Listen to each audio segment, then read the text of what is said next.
we're going to Moalboa. See you Moalboa in a while. Char. Pancake.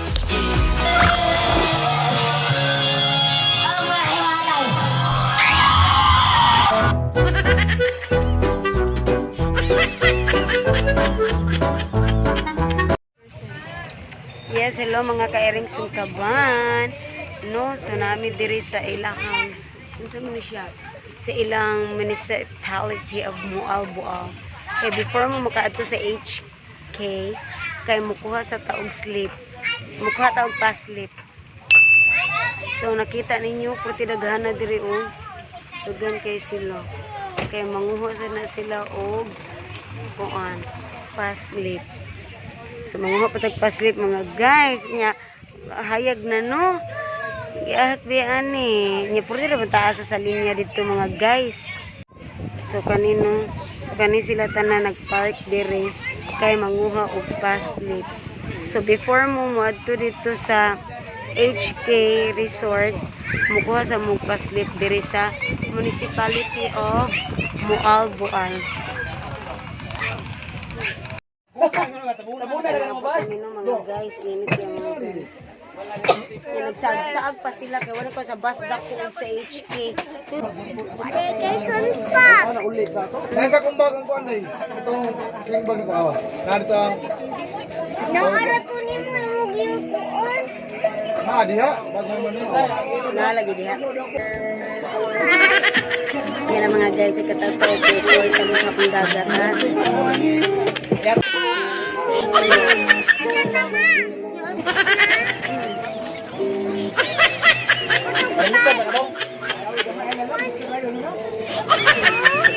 Sarap naman.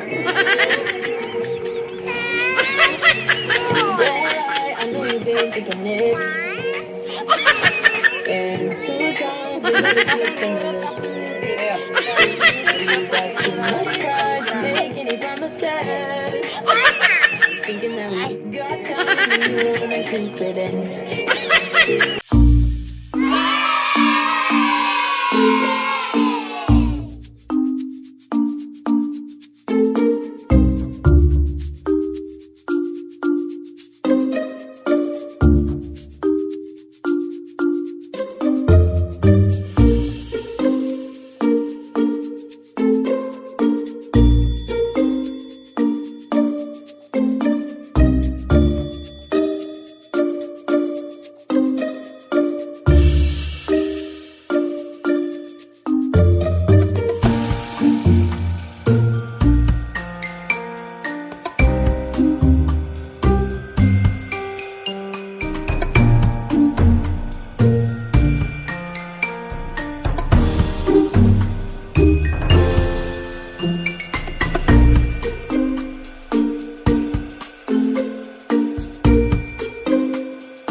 Yes, mga ka-airing sungkaban, nandito kami sa Mual HKA Resort. Yes.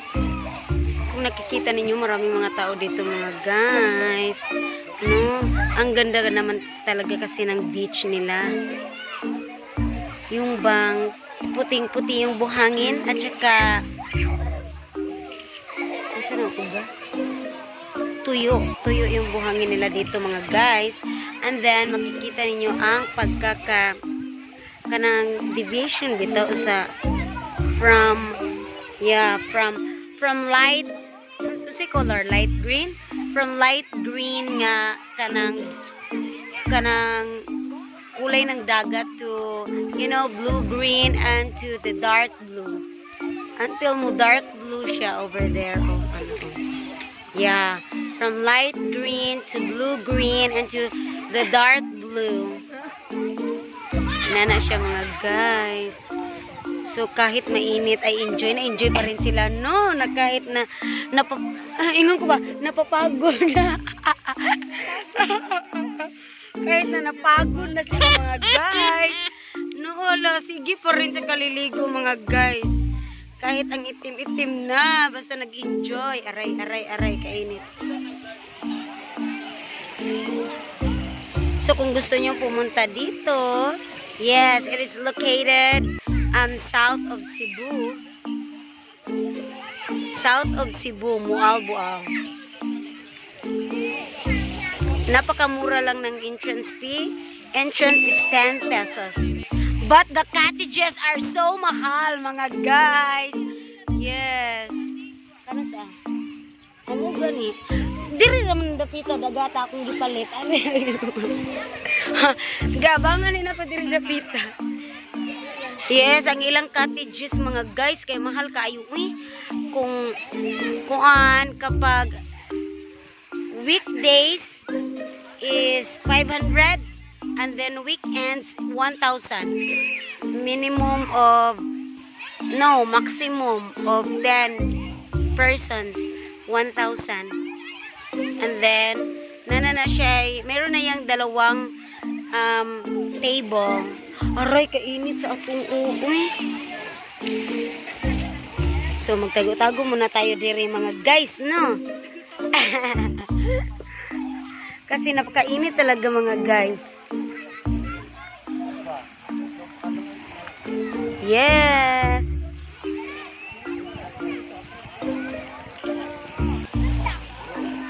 No, sa sinabi ko nga kanina mga guys, is before kayo pupunta dito, is pupunta muna kayo sa Mual Municipality, no?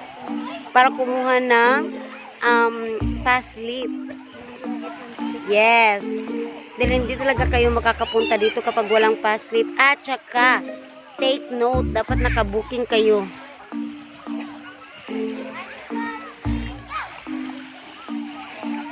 Napakainit mga guys. Pero worth it naman, maganda naman na ang kanilang beach. At pwede rin kayong kagaya niyan.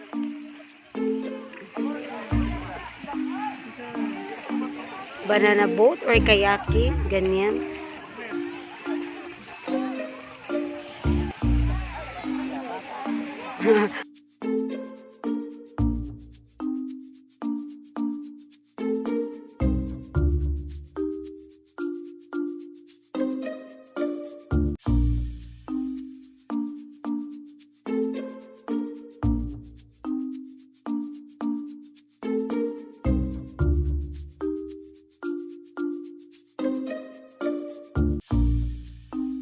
Tandaan nyo guys, medyo malayo-layo siya, so maggasolina kayo ng mga 1,000 dito ang gasolina, babak and forth.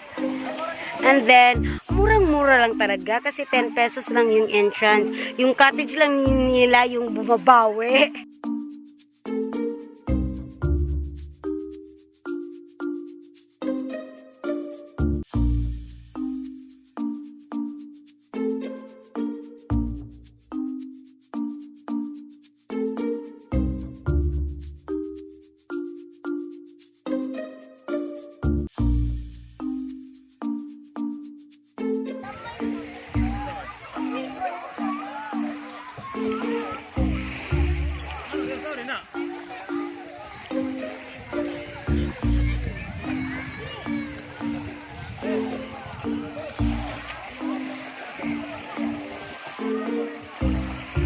Di, init kayo siya, uy. Grabe mga guys.